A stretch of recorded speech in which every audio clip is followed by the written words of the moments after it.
Okay. Good afternoon. So looking at the tape from yesterday, much what I said yesterday after the game. You know, we were real pleased with the offense, the way they started. Obviously, a very nice drive to start the game. You know, obviously a couple good third down plays that we made there to score that touchdown. The connection to Cole was really good play design, and a really good was well blocked too. You know, Khalil had a good chop block on that one. It was really good, and excellent job in the first drive. Then the second drive for the offense, really again with that explosive play for Justin, 60-yarder, which was outstanding there. And you know, from there we stalled out. You know, we tried to throw a high pass there to Riley. Didn't pan out for us, but on that particular play. But then he scrambled around. I don't know if you saw it, but Riley kind of blocked everybody, three guys from touching the quarterback there. That was a pretty cool play. But again, good start overall for the offense. Again, the defense, you know, obviously needed to improve the entire day. You know, did not have the performance that we want. That's not indicative of what we had the last few weeks, you know, against Green Bay and then the Bills and the Eagles. You know, I thought we would perform better, tackling-wise, just overall better. And again, yesterday was not indicative of what we've done in the last few games anyway.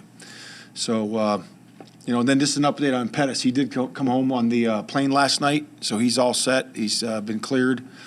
You know, he's still getting evaluated, you know, with the doctors and just make sure everything's all good. But he did fly home with not with us later in the evening. He flew home, so he was cleared. But other than that, I'll open to questions. Do you have anything other than blurred vision, anything that you're able to share with us in terms of what? No, that's all I know. That's all I know is blurred vision. I don't know anything else other than that. And I know they cleared him to fly home, and he's good to go from there. Is he in the concussion protocol or no? He is not. He cleared the concussion protocol. He cleared that. The play that Justin lost the fumble, when you went back and watched it, what did you see in terms of the deep shot you had dialed up, and whether he could have pulled the trigger there, and then obviously after he decides not to, what did you see? Yeah, you know, we did think that we had a chance to throw it down the field there, but again, he went to tuck it there. And there's that area for a quarterback, you know, and it's called different things, but it's really in between the tackles. You know, when he still has the ball in the pocket, he has to be very careful to have two hands on the ball, you know, as he's going through there. And then as he entered the line of scrimmage there, he's now going to get into a runner, you know, protection of the ball at that point. And he's you know, has to do that. He only had one hand on the ball at that time, and he got it stripped. But again, we got to do better there. Play at the end of the first half. Are you comfortable with Justin throwing that? You know, he said after the game, obviously, you know, I can't throw that interception. Yeah. But given kind of the situation, are there risks that you're willing for him to take versus not? And can you give us a little more guidance on kind of what he was looking at and what you guys were trying to do? Yeah, so that play there is a sideline play that we've practiced, you know, so you're at 7 seconds. So, you know, the parameters in that change by team. You know, I've always had the same parameters, but, you know, it's usually under 10, and you got no timeouts, and the defense knows that you got to go to the sideline because you don't have enough time to clock it. Typically, to clock the ball, to get the ball down and clock it, you know, that number varies, but it's, you know, a safe number is like 14 seconds. So we had 7 seconds on the clock, so we got to work the ball on the sideline. And we just didn't execute the play. You know, it was designed to go there. You know, we didn't execute the play and ended up throwing the ball, you know, into harm's way there. So, you know, again, like I said, we executed that in practice. We got to do a better job. People moved pretty slowly off the line of scrimmage. Was there a reason for that, or was it because they weren't rushing anybody? Was there a little bit of hesitation? You talking about? I'm sorry. I'm talking about your receivers on the left side. They seem to kind of. They didn't seem to be going as fast as. Yeah. Like I said, the play wasn't executed that great. You know, the Lions line up in a similar situation that we would. They put the defensive ends on the outside. They lined outside man to man. They had two guys deep and they had a guy lurking in the middle. So it was pretty good formation for them. And on Swift's 17-yard rushing touchdown, what's the coaching point there for run defense? Because I know when they say in the end in the red zone the windows shrink, but that's for passing game. What is the coaching point for like run defense? Yeah, is that the toss play? Yeah, it was the one I think in the second quarter. Yep. Okay. Yep. So, so that one there, the toss play. So, you know, when you run the toss and you're just in standard formation on defense, you know, so if you're like in a 3-deep zone coverage and the nickel gets cracked, you know, so the nickel gets cracked there, so the outside receiver cracks him, he's got to go ahead and go fast. and he's got to go and what we call clean the highway up. So he just goes there, and then everybody else overlaps, okay? And we kind of got stuck there. If you go back and look at the play, kind of cut off. What happens is if he doesn't do that, he cuts off the rest of the defense, the overlap players, and that's kind of what happened on the play. And then the middle safety has to get him on the ground at the end of the day. He's got to do a great job running the alley and get him on the ground. So this team has shown an impressive amount of optimism, given the record. How have you been able to, maintain that from top down? Yeah, just the work habits. The guys have been working hard. They've been working hard in practice, and they've been working hard in the games. They've been improving in the games, and obviously we're playing a lot of first and second year players at this time. That's where our roster is right now, and those guys have been getting invaluable experience and doing a good job of getting in the games and getting that experience. So that's been optimistic from the start from that point of view. And then obviously Justin, the way he's played during the course of the whole year, he's improved. He's shown a lot of good signs of being the quarterback and doing a good job of leading us on and off the field. With that in mind, Matt, as positive as you've been all season, to have a kind of a clunker like that at this point of the season, how discouraging was that for even yourself as it relates to the big picture of what you're trying to do here? Do you feel like that was a little bit of a... I would say that when you have games like that, you have to be able to use the 24-hour rule. And, it hasn't been like that, right? We've seen the games. They've all been competitive. We've been competing against very good opponents and been right in there in many cases. And then, obviously, in the middle part of the season, we had those losses that were, 2, 3, 1, 1 point. But again, we'll get those things turned around. But we're always optimistic. The guys, the way they work, their championship work habits, they're continuing to do that every single week, and this will be no different this week. As an extension of that, given the foundation you're trying to lay and the standard you're trying to set here, how do you retain and capture the attention this week to make sure guys aren't fast-forwarding into their... Yeah, just focus. We just got to get them wired in. The coaches have to have high energy. They have to be great teachers. They got to keep them engaged, keep them involved, do a great job as an individual to make sure you're working your techniques and fundamentals based on the game plan, based on the plays you're going to see, and just have it fast-paced and have it wired in. When you say championship habits are being established, do you believe that because of that, even though you're 3-13, the season has gone well? I would just say that you're laying foundation, for the future. And when you do that, when it's a solid foundation based on principles that win, okay, that is going to be championship work habits and championship habits you can build upon. If you were to say, hey, we don't have the work ethic, we don't have the hustle, the intensity that we want to see, and all the things that we talk about that we stand on, then it would be a different story. But we see those every single day, and the guys are working their tail off. So I believe that's a great foundation for our future to stand on. Did you come into the season thinking that was what you were going to be watching for this year rather than the results? I'm always watching that. That's going to be something you always have to watch, because when you have great success, guess what? That creeps in too.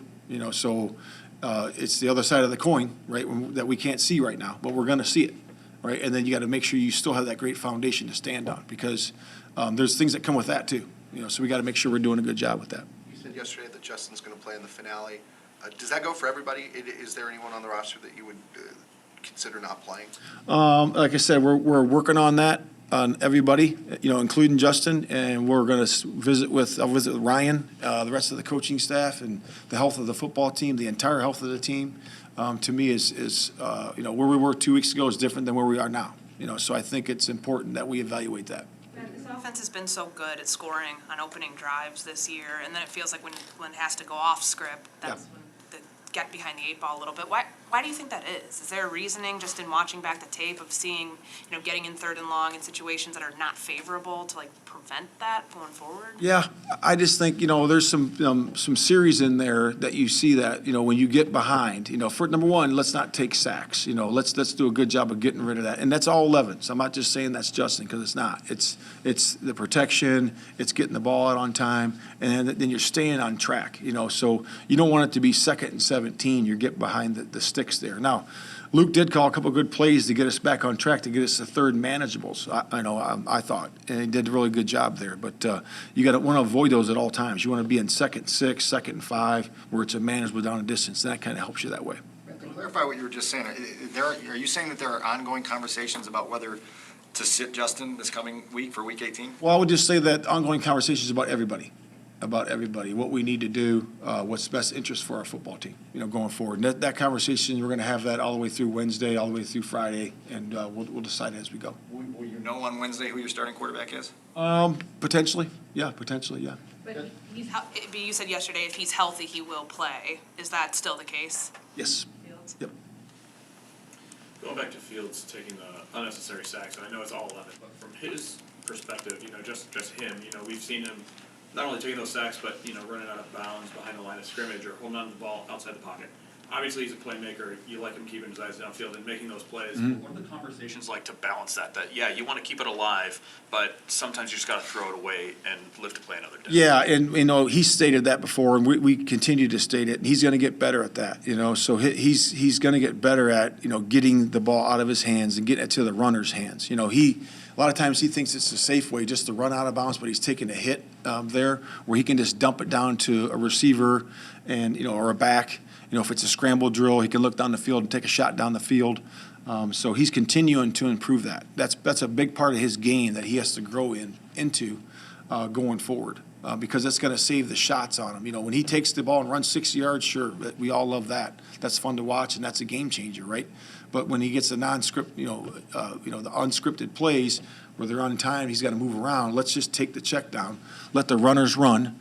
Unless it's a critical situation, unless we're in a third down and it's got to have it situation, it's in the red zone, that situation or 2 minute, then of course do that. The game's on the line. But on a first down play or a second down play, let's just dump it down and let those runners run. We were talking to Justin yesterday about the conversation he had with Chase Claypool on the sideline, just kind of about managing his frustration. How have you seen Chase handle his frustrations, and did you, as a coaching staff, talk with him about that? Yes, and I thought what Justin said yesterday was outstanding. It was really good. I really don't need to add upon that because what he said was perfect. But and we have had conversations with Clay. So we understand how we want to operate on the sideline, because on the sideline you're there to encourage certainly and there to challenge. That's good too, but there's a way to go about that. And when you go about it the right way, it's positive and it's productive. If you go about it a certain way, then it's taking away focus and energy because everybody's looking over and seeing what's going on. So it's just got to be productive. You got to have some self-control with the controlled violence that you have to play this game with. But that's the biggest takeaway for that. Now, when you say Justin will play if he's healthy, there's a lot of gray area in that word "healthy" in football. Is the threshold different for this game than it would be counted in the standings? Yeah, that's a good question. I would just say the health of our football team, is important. And that ties into everybody. So again, we're going to look at everybody on our football team, and making sure that we're doing what's best for the Bears. Justin is close to the record for most rushing yards by a quarterback. Is that anything you as a staff giving credence to or care about him getting? Or would game plan anything to that end? Yeah, that's important. I mean, it's an important factor, but it's not, end all be all. It's certainly the health of our team is the most important thing. All right. Thanks.